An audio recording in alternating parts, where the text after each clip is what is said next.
It was late April, right after finals week. I'd just wrapped up my junior year and gone back home for a week of decompression. No big celebrations, no trips, just me, my family, and some long overdue sleep. My parents had moved into a new place earlier that year, a quiet cul-de-sac in a woodsy suburb that felt more like a retirement village than a neighborhood for people in their 40s. Peaceful, boring, safe. My parents were still going to work every day, which left me home alone most of the time. I didn't mind. I liked the quiet. My only real goal was to catch up on rest, read a little, maybe go for a few runs around the neighborhood. On the second morning home, I was sipping some coffee on the back deck, watching the mist clear off the grass. That's when I heard it. Very faint, very slow, like a lullaby, but distorted. Like a music box that had been overwound and left out in the rain. The sound was familiar, but wrong. I stood up and tried to pinpoint where it was coming from. And then I saw it. At the far end of the street, just at the bend before the houses vanished behind the trees, sat an old, rust-stained ice cream truck. White with faded red swirls, the kind that hadn't been in use since the 80s. It looked like it had been dragged out of a junkyard. No lights, no license plate, just parked there, playing that warped tune. I stared at it for a long time, half expecting it to pull away or turn the music off. But it didn't move. It just sat there. By noon, it was gone. I almost convinced myself I imagined the whole thing. But the next morning it was back, closer this time, maybe 4 houses down. The music still played, though even more off-key than before. This time I grabbed my phone and recorded it. I zoomed in, hoping to catch a glimpse of the driver, but the front windshield was too dirty. I couldn't see anything inside. That afternoon I showed my mom the video. She was weirded out, but didn't seem all that concerned. Maybe someone in the neighborhood collects vintage stuff, she said. But I couldn't let it go. Every morning, the truck showed up. And each day, it parked closer to the house. The music changed subtly too, sometimes slower, sometimes with a jarring screech mid-melody, like someone was twisting metal inside the engine. On day 5, I decided to get a closer look. I jogged past the truck, trying not to be too obvious, but I swear I saw the curtain behind the serving window move slightly as I passed. When I looked back, the music cut out. Silence. I ran home. That night I stayed up, determined to see if the truck came back. Around 3:12 a.m., I heard it again, that same cracked jingle, drifting in from somewhere down the street. I looked out my window, heart pounding.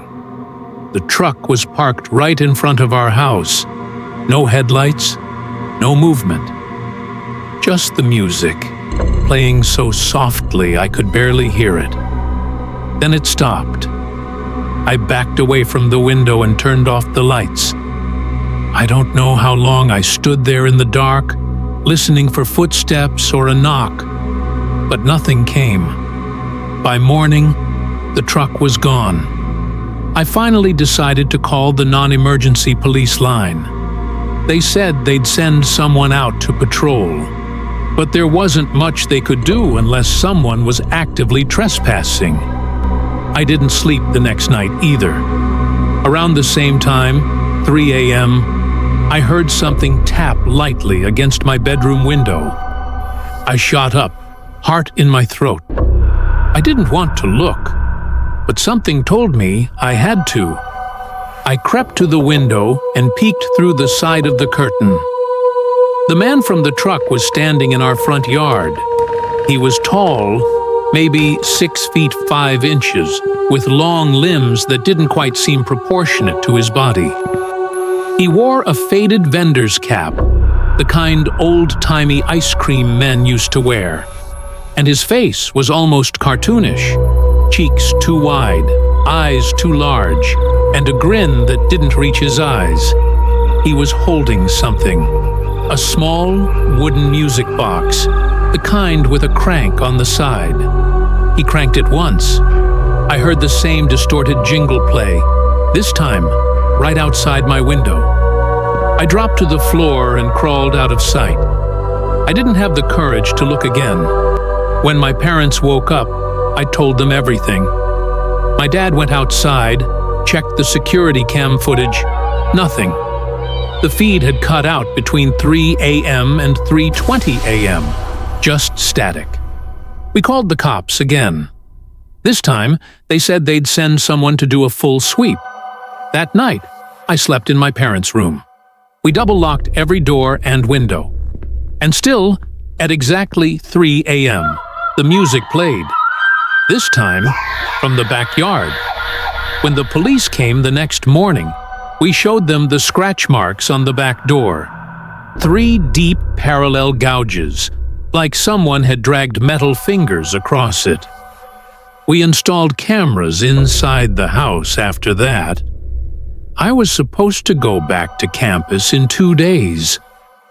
I wasn't sure if I should, but I figured whatever this thing was, it seemed tied to the house.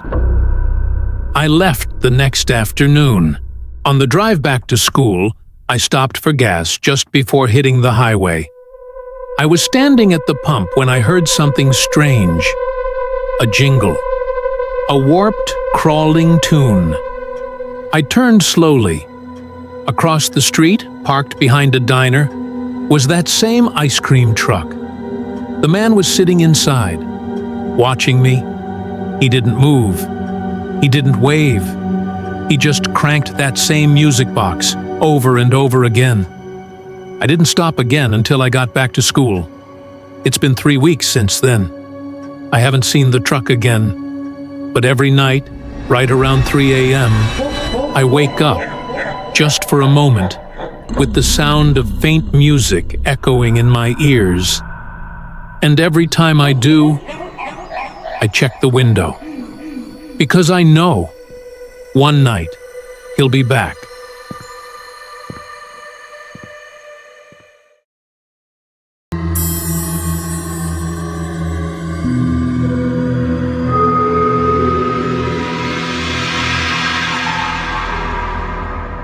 It had been 6 months since Greg moved into his new place, a small, cozy, one-story home tucked at the end of a quiet suburban cul-de-sac.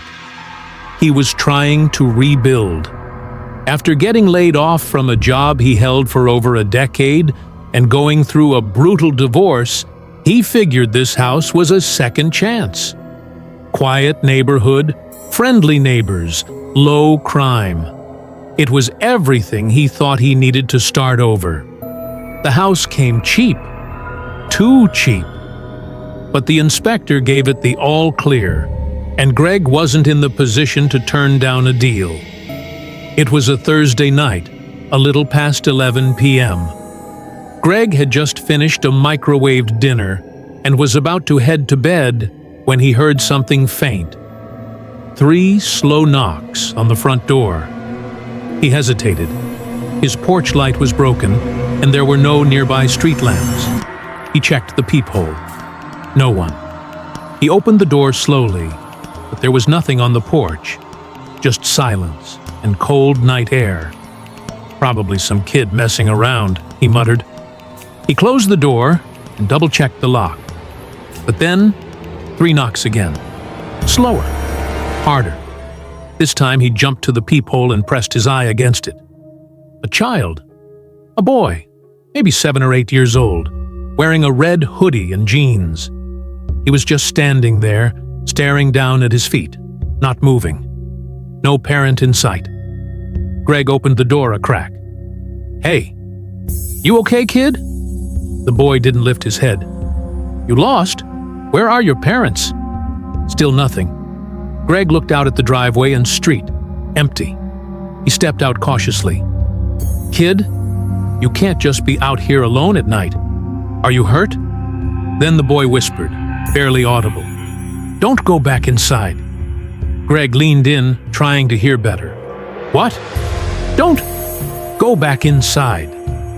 Greg glanced behind him toward the front door. Suddenly, he felt a shift in the air. The porch light, previously dead, flickered to life for a single second. In that flicker, Greg swore he saw a shadow move across his hallway inside the house. He bolted back inside and slammed the door. But when he turned around, the hallway was empty. He checked the windows. Nothing broken. The doors were still locked. Everything looked untouched.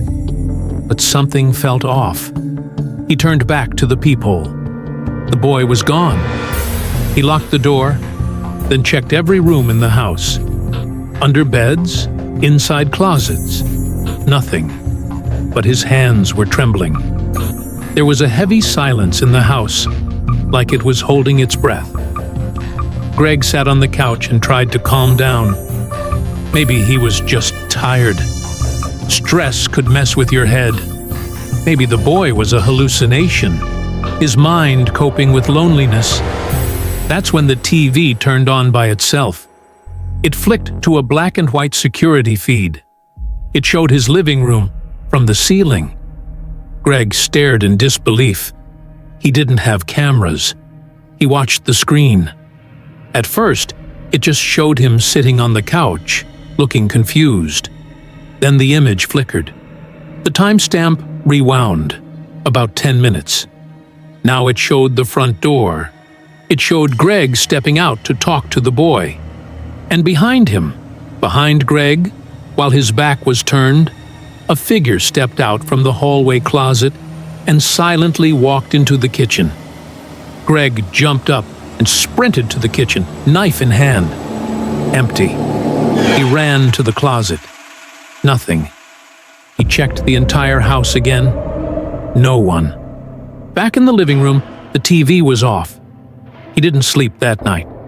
The next day, he bought a full security system and installed it himself. Cameras, alarms, motion sensors, everything. He even changed the locks. That night passed without incident. But the next evening, around 10:45, Greg got a motion alert on his phone. Motion detected. Front driveway. He checked the live feed. The boy, same red hoodie, standing in the exact same spot. Greg didn't move, just watched the feed. This time, the boy looked up and smiled. The smile was all wrong. Too wide, unblinking eyes. It made Greg's skin crawl. Then the boy held up a piece of paper and pressed it against the camera. It said, "Why didn't you listen?" Suddenly the feed cut out. Then every camera went dark, one by one. Greg's phone screen glitched, then went black. The lights in the house flickered and cut off. Total darkness. Greg sat frozen on the couch, gripping the kitchen knife. He heard something, a soft whisper from the hallway. "Don't go back inside." The voice was coming from inside the house this time. Greg moved quietly toward the front door, trying to sneak out. He turned the knob and found it wouldn't budge. It was locked from the outside. Then he heard the kitchen drawer slide open. But he wasn't in the kitchen. He backed away, breathing hard. He remembered the crawl space in his bedroom closet, a spot he never used.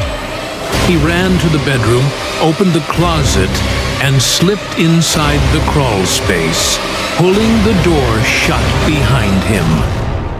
Seconds later, he heard footsteps enter the bedroom. They were slow, deliberate, heavy boots on carpet. He held his breath. The steps stopped right outside the closet. Then silence. Greg waited and waited until he thought maybe they'd left. But then the closet door creaked open. Something crouched in front of the crawl space door. It didn't move, just breathed, loudly, Greg couldn't take it anymore. He kicked the door open, swinging wildly with the knife. The thing was gone. He bolted for the back door and tried to smash the glass, but it wouldn't break. Suddenly, the boy appeared in the reflection of the window behind him. But when Greg turned around, no one. The lights flickered back on. The front door swung open on its own. Police lights flashed outside. When the officers came in, they found Greg collapsed on the floor, hyperventilating and soaked in sweat. The cameras had been ripped out. No recordings. And there were no footprints anywhere on the property. No sign of forced entry. Nothing. Greg moved out the next day and never returned. But late at night, when he checks his phone, he still gets motion alerts. Every time it says the same thing. Motion detected. Front driveway. And every time the alert shows a live image of the boy, smiling, waiting.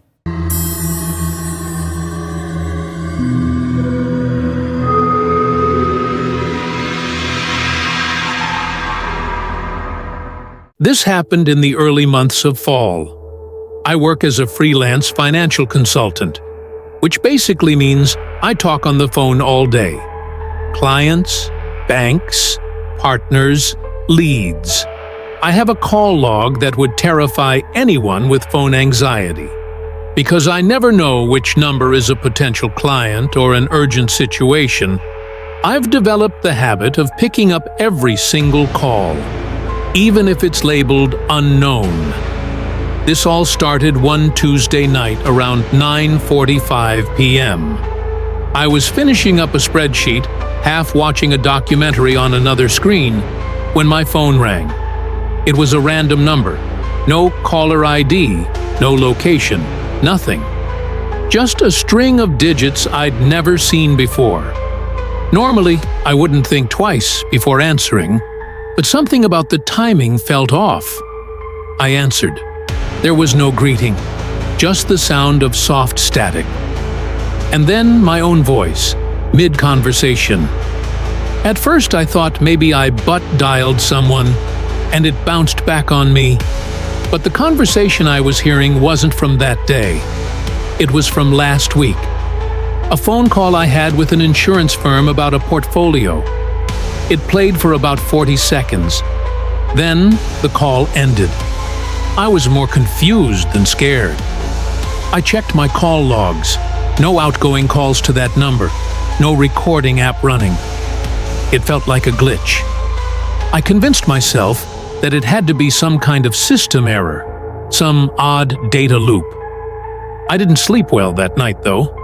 The next evening, another call. Different number. Again, it was me talking. This time, it was a phone call from that same morning. Same static. Same voice. My voice. But I noticed something weird. It didn't sound exactly like how I remembered saying it. The words were the same, but my tone was off, like someone doing an impression of me. That was the first time I felt fear. I started getting these calls every night at exactly the same time, 9:45 p.m. Different number each time. Sometimes the recordings were from earlier that day, sometimes from weeks ago. They were always just me talking, never the other person on the line. It was like someone was isolating my audio, saving it, and playing it back. On the fifth night, I spoke into the phone before the recording played. I asked, "Who is this?" The static paused for just a second. Then the recording started. Me, that morning, talking to a tax client. I hung up. I unplugged my Wi-Fi router, turned off my phone. I felt like I was being hunted, watched, not just by a person, but maybe something else, something unnatural. I took the next day off and went to the phone store. They ran diagnostics, nothing malicious, no bugs. I asked them about number spoofing, call hijacking, AI voice replication. The guy behind the counter looked at me like I was talking about alien abductions. I started logging every call. I used a burner phone. I even tried calling the numbers back, but they were always dead. One of them even went to a disconnected line when I called just 10 minutes after it rang me. By week 2, the calls changed. The voice was still mine, but the words weren't from any real conversation I could remember. It was like someone, or something, was scripting fake conversations in my voice, talking about things I never said, to people I never spoke to. One night, I heard myself say something chilling. "Yeah, I know he's watching me now. He doesn't even realize I'm behind him." I froze. I was in my apartment, alone. Or so I thought. I didn't even hang up. I sprinted into my bedroom, locked the door, grabbed a baseball bat I kept near the bed. I checked the entire place, top to bottom. Nothing. But that call, that sentence, felt targeted. Like a message. It only got worse. Some of the calls started arriving during the day. At 2 a.m., at 7 a.m., my phone would ring, and it would be me saying something more twisted, more personal. One day, I heard myself laughing. Just laughing. No context. Just that exact replica of my voice, giggling like a madman. The final straw was a call I got while in a client meeting. I stepped outside and picked up. The voice was mine again, but it wasn't just talking. It was screaming. A blood-curdling scream with crashing sounds in the background, my own voice crying for help. That night, I packed a bag and left town. I stayed at a motel 2 hours away with no internet, no TV, no service. I turned off my phone for the first time in years. No calls. I stayed off-grid for 3 days. When I got back to my apartment, the voicemail icon blinked red. 16 new messages. Each one was a different version of me. Talking, pleading, screaming. One of them just whispered, "You should have stayed gone." I sold my phone the next day, changed numbers, bought a landline. I moved 2 months later to a different state. I've never told anyone about this, not in full. I still get nervous when my phone rings, even though it's a different number now. Even though I use a VPN, keep my microphone covered, and never say anything personal near my devices. I've started hearing things again, not on my phone, but in my dreams.